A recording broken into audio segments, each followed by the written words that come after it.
Court कितना strict था जब ये ऑर्डर पास कर रहा था, हम वो भी पॉइंट अभी देखने वाले कि सुप्रीम कोर्ट में एक्चुअल में क्या कहा एनबीई को, जो सॉलिसिटर जनरल साहब थे हमारे, उनको 70 to 80% चांसेस है कि एग्जाम जो है वो पोस्टपोन होगी। इसका रीजन वो ये बता रहे हैं अभी के लिए, मेरी जितने लोग से बात हुई तो सबसे मेजर रीजन वही कि ये जो है नीट पीजी वो सीबीटी मोड है, कंप्यूटर बेस्ड मोड है, जिसकी वजह से 15 और 20 लाख लोग जैसा नीट पीजी में बैठ जाते हैं एक जगह, इसमें उतने लोग मैंने जो चीजें पढ़ा था वो मुझे ना आगे उस वाली शिफ्ट में चले गई। या फिर ऐसा हो सकता है ना कि मेरे जो स्ट्रॉन्ग टॉपिक थे उसको आगे और उसके जो स्ट्रॉन्ग टॉपिक थे वो मेरे को आगे, तो ऑब्वियस सी बात है फिर हम दोनों का भी लॉस हो गया। फिर इसको इक्वलाइज करने के लिए लाया गया इक्वलाइजेशन मेथड। कुछ ऐसे मार्क्स उनके शिफ्ट वालों को ऐड कर दिए जाते जिसका पेपर अगर टफ है, फिर बेकार मेथड था इक्वलाइजेशन मेथड। हमेशा जब भी कहानी में शिफ्ट्स यानी शिफ्ट 1 शिफ्ट 2 शिफ्ट 3 शिफ्ट 4 ऐसा आ जाती है या परसेंटाइल एंट्री कर लेता, मार्क्स को छोड़ के अगर परसेंटाइल ये मेजर रोल प्ले करता तब कुछ ना कुछ गड़बड़ होती, पक्का होती, और इसमें इनजस्टिस या फिर स्कैम के बहुत हाई चांसेस रहते, क्योंकि आपको पता ही नहीं कुछ। परसेंटाइल निकालना हर किसी के बस का नहीं, परसेंटाइल के लिए एग्जैक्ट नंबर्स चाहिए कितने स्टूडेंट बैठ। Hello dear NEET PG aspirants, welcome to the world of DNA, that is doctors NEET academy. Myself doctor Yunus Khan, completed my MBBS from VMMC। मैं डॉक्टर्स नीट एकेडमी पे founder, उसका director हूँ। हम सोलापुर महाराष्ट्र में academy चलाते हैं, 3 साल से हमारा जो प्लेटफॉर्म है रन कर रहे हैं यहाँ पे हम सोलापुर महाराष्ट्र में। जैसे कि आपको थंबनेल से एक आइडिया लग गया होगा, अंदाज आ गया होगा कि मैं बात करने वाला हूँ नीट पीजी, जो लास्ट ईयर 2 शिफ्ट में हुआ था, शिफ्ट 1 एंड शिफ्ट 2 में। इस बार सुप्रीम कोर्ट की स्ट्रिक्ट गाइडलाइंस के हिसाब से वो एक ही शिफ्ट में होगा। तो हम इसमें बात करेंगे इक्वलाइजेशन मेथड क्या रहता है, उसके क्या क्या बैड इफेक्ट रहते, दूसरा सिंगल शिफ्ट से कट ऑफ पे क्या इफेक्ट आएगा, और तीसरा सबसे इंपॉर्टेंट चीज एग्जाम पोस्टपोन होंगी कि उसी डेट पे यानी कि 15 जून को होंगी। ये 3 इंपॉर्टेंट विषय पे हम चर्चा करने वाले हैं आज। जैसे कि आपके पास ये न्यूज तो आई गई होंगी एग्जैक्ट, यहाँ पे मेरे पास एक न्यूज आर्टिकल खुला है, नीट पीजी टू 2025। यहाँ पे मेरे पास एक न्यूज आर्टिकल खुला है, इसमें लिखा है NEET PG 2025 can't be held in 2 shifts. Same last year में जैसे कि 2 शिफ्ट में होता, शिफ्ट 1 शिफ्ट 2, अभी जिसका मैंने डिस्कशन किया, तो इस बार वो नहीं होगा, can't be held in 2 shifts. Supreme Court directs NBE, NBE क्या है ये, जैसा कि नीट यूजी को NTA national testing agency conduct करवाती है, वैसे ही नीट पीजी को कंडक्ट करवाती है NBE, that is national board of examination, to hold single shift exam. तो सुप्रीम कोर्ट ने सिर्फ ये ऐसा एक सेंटेंस में नहीं बोला, सुप्रीम कोर्ट ने अच्छी खासी टांग और कान खींची एनबीई की। हमारे पास अभी वो भी पॉइंट है, वहां पे जो हेयरिंग में मौजूद थे लोग, उनसे हमारे पास निकल गया कि एक्चुअल में सुप्रीम कोर्ट का क्या रुख था, सुप्रीम कोर्ट कितना स्ट्रिक्ट था जब ये ऑर्डर पास कर रहा था। हम वो भी पॉइंट अभी देखने वाले कि सुप्रीम कोर्ट में एक्चुअल में क्या कहा एनबीई को, जो सॉलिसिटर जनरल साहब थे हमारे उनको। ये जो पॉइंट है, इसके वजह से कट ऑफ पे तो परिणाम आएगा एक चीज, दूसरा एग्जाम पोस्टपोन होने का भी बहुत हाई चांस है। कैसे, मैं अभी बताता हूं। अभी देखो लास्ट ईयर क्या हुआ था, पहले बात करते हैं अपन कि सुप्रीम कोर्ट ने एक्चुअल में क्या कहा जजमेंट लिखते वक्त में। तो सबसे पहले सुप्रीम कोर्ट ने ये बोला है कि एग्जाम तो एक ही शिफ्ट में होंगी चाहे कुछ हो जाए। दूसरा, एनबीए को सुप्रीम कोर्ट ने बोला है कि आप अश्योर करवाओ कि 15 जून तक आप एग्जाम लेने के मूड में हो, और मोड में हो या नहीं हो, मूड और मोड दोनों बोल रहा हूं, क्योंकि मोड ये जो है वो सीबीटी मोड है, that is computer based test. और ऐसा नहीं इसका नीट यूजी जैसा कि 25 लाख और 20 लाख लोग एग्जाम दे रहे हैं एक साथ बैठ के पेन और पेपर मोड में। यहाँ पे कंप्यूटर्स का अरेंजमेंट चाहिए, उतनी जगह सर्वर चाहिए, वाईफाई चाहिए, और जो भी इंटरनेट की सुविधा होनी चाहिए। तो सुप्रीम कोर्ट ने ये बोला है कि आप पहले बताओ आप ले सकते हो क्या एग्जाम 15 जून तक। दूसरा, सुप्रीम कोर्ट का जो रुख था वैसे सीधे सीधे नहीं बोला उन्होंने कि हंसी मजाक करते हुए कि आप ले सकते हो कि नहीं ले सकते हो ना, स्ट्रिक्ट था मोड एकदम। जो भी जस्टिस थे हमारे, उनका जो एनबीई के तरफ रुख था वो काफी स्ट्रिक्ट था। तीसरा और चौथा पॉइंट, सुप्रीम कोर्ट ने बोला कि NBE national board of examination आपसे अगर ना हो पाएगा तो सुप्रीम कोर्ट को आके बताओ कि हम अभी हमारी तैयारी नहीं है, हमको एक्सटेंशन चाहिए। तो एक्सटेंशन भी अगर आपको लेना है तो सुप्रीम कोर्ट की इजाजत से आप लेंगे, आप खुद जो है वो कोई गजेट या फिर कोई नोटिफिकेशन जारी नहीं करेंगे। ये 4-5 पॉइंट थे जो आपको जानना जरूरी थे।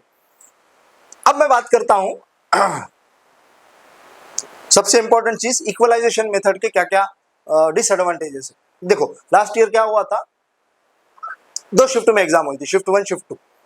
अब सोच के देखो एक सिनेरियो, मैं एक स्टूडेंट हूँ, यानी कि नीट पीजी का एस्पिरेंट हूँ, और मेरे साथ मेरा एक कोई दोस्त या कलीग है वो भी नीट पीजी दे रहा है। उसने जो जो चीजें पढ़ा था वो सब चीजें उसके शिफ्ट में ना जाते हुए मेरे शिफ्ट को आ गई, क्योंकि 2 शिफ्ट में एग्जाम हुई थी लास्ट ईयर। और सेम मैंने जो जो चीजें पढ़ा था वो मुझे ना आके उस वाली शिफ्ट में चली गई। या फिर ऐसा हो सकता है ना कि मेरे जो स्ट्रॉन्ग टॉपिक्स थे वो उसको आगे और उसके जो स्ट्रॉन्ग टॉपिक थे वो मेरे को आगे, तो ऑब्वियस सी बात है फिर हम दोनों का भी लॉस हो गया। फिर इसको इक्वलाइज करने के लिए लाया गया इक्वलाइजेशन मेथड। कुछ ऐसे मार्क्स उनके शिफ्ट वालों को ऐड कर दिए जाते जिसका पेपर अगर टफ है, पेपर अगर शिफ्ट 1 का पेपर टफ है तो उनको ग्रेस मार्क्स मिलेंगे, या शिफ्ट 2 का पेपर अगर टफ है तो उनको ग्रेस मार्क्स मिलेंगे। ये पूरी तरीके से इनजस्टिस है, क्योंकि आप बता नहीं सकते कौन सा पेपर किसके लिए टफ है। अब फिर वैसा देखा जाए तो हर इंडिविजुअल स्टूडेंट का देखो, क्योंकि इनजस्टिस जो है वो एक भी स्टूडेंट के साथ नहीं होना चाहिए। तो फिर आप ग्रेस मार्क्स देते वक्त ये बिल्कुल नहीं कर सकते कि कोई एक शिफ्ट को भर भर के मार्क्स और दूसरी शिफ्ट जिसका पेपर आसान था उनको 0 मार्क्स। 0 मतलब के उन्होंने जितना सॉल्व किया उतने ही मार्क्स, आप उनको एडिशन में कोई ग्रेस मार्क्स नहीं दे रहे। इसके वजह से एकदम बेकार मेथड था इक्वलाइजेशन मेथड।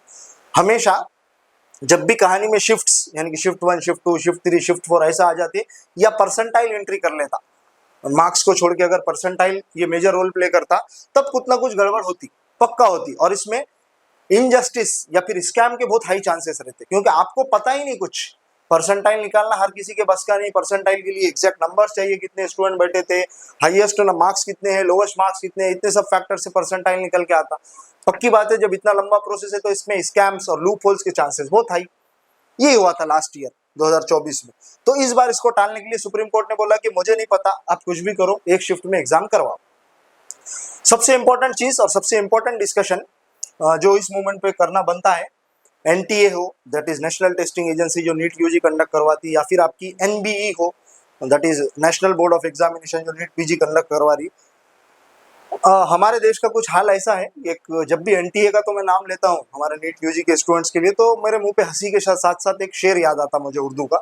शेर कुछ यूं है कि वो बर्बादी गुलिस्ता करने को, गुलिस्ता मतलब कि गार्डन को बर्बाद करने के लिए, गार्डन को बर्बाद करने के लिए बर्बाद गुलिस्ता करने को बस एक ही उल्लू काफी था। उल्लू यू नो ओल, बर्बाद गुलिस्ता करने को बस एक ही उल्लू काफी था। हर शाख पे उल्लू बैठे हैं, शाख मतलब के ब्रांचेस ऑफ द ट्री, हर शाख पे उल्लू बैठे हैं, अंजाम गुलिस्ता क्या होगा, मतलब कि हमारा जो गार्डन है अब उसका हाल क्या होगा, वो मतलब कि देश का हाल। जो एग्जाम्स का सबसे इंपॉर्टेंट चीज रहती है एग्जाम्स, क्योंकि उसमें से छलनी होके आगे देश का फ्यूचर डिसाइड होने वाला, और हमारे एग्जाम्स में लूप होल्स बड़े पड़े हैं। It may be state CETs या फिर नेशनल लेवल की examination, NEET UG, NEET PG, in fact UPSC में भी स्कैम्स होते हैं। जैसा कि लास्ट ईयर का एक मामला है कि आईएएस अधिकारी उसका ओबीसी का सर्टिफिकेट डुप्लीकेट था, तो अब क्या बात करें। और तो ये एजेंसीज का कुछ भी भरोसा नहीं, पीछे जाने वाले इसमें स्टूडेंट्स और एस्पिरेंट है, ये बात तो पक्की है। तो खैर अब अपन क्या कर सकते हैं इसके लिए, हम तो प्रिपरेशन हमारा जारी रखेंगे। आगे जो जो एग्जाम्स हमको अपियर करना है अच्छे से एग्जाम अपियर करेंगे, फिर बाकी का जो होगा वो सबके साथ होगा, अपने अकेले के साथ थोड़ी होगा। कुछ जितने एस्पिरेंट्स है सभी के साथ होगी ना ये दिक्कत। चलिए अब मैं बात करता हूँ क्या एग्जाम पोस्टपोन होंगी। तो जो जानकार है, जो इस पे पैनी नजर बनाए रखे हैं, उनका ये कहना है कि 70 to 80% चांसेस है कि एग्जाम जो है वो पोस्टपोन होंगी। इसका रीजन वो ये बता रहे हैं अभी के लिए, मेरी जितने लोग से बात हुई, तो सबसे मेजर रीजन वही कि ये जो है नीट पीजी वो सीबीटी मोड है, कंप्यूटर बेस्ड मोड है, जिसकी वजह से 15 और 20 लाख लोग जैसा नीट यूजी में बैठ जाते एक जगह, इसमें उतने लोग, यहाँ तो हालांकि 2-2.5 लाख 3 लाख लोग रहते, तब भी उनका एक साथ बैठ के उतने कंप्यूटर्स की अवेलेबिलिटी एक मोमेंट पे, उतने कंप्यूटर्स में इंटरनेट का सर्वर एक ही मोमेंट पे अवेलेबल करवाना एनबीए के अभी बस का नहीं है, क्योंकि वो इतनी तैयारी में थे ही नहीं। वो तो ये करके बैठे थे कि भाई हमको 2 शिफ्ट में एग्जाम लेना है, उस हिसाब से उनकी तैयारी है। तो एग्जाम पोस्टपोन का बहुत चांस है। फिर मैंने उनसे ये पूछा कि पोस्टपोन होगा एग्जाम तो अगली डेट क्या रहेंगी। वो बता रहे कि अगर पोस्टपोन होता है एग्जाम तो फर्स्ट वीक ऑफ जुलाई, इसमें बहुत हाई चांसेस है एग्जाम होने का, अगर पोस्टपोन होता है तो। हम तो ये उम्मीद करें कि एग्जाम पोस्टपोन ना हो, क्योंकि लोग जो है वो बहुत काफी सालों से, कुछ लोग को मैं जानता हूँ जो दूसरा तीसरा चौथा ड्रॉप है उनका, तो एग्जाम तो पोस्टपोन नहीं होना चाहिए। अगर होती भी है तो फर्स्ट वीक ऑफ जुलाई तक एग्जाम हो जाएंगे। कट ऑफ पे क्या इसका इफेक्ट रहेगा, कट ऑफ पे क्या परिणाम आएगा इसका, तो मुझे लगता है कि लास्ट ईयर से कट ऑफ बेटर रहेगा क्योंकि लास्ट ईयर वो शिफ्टिंग का था और फिर इनजस्टिस हुआ था।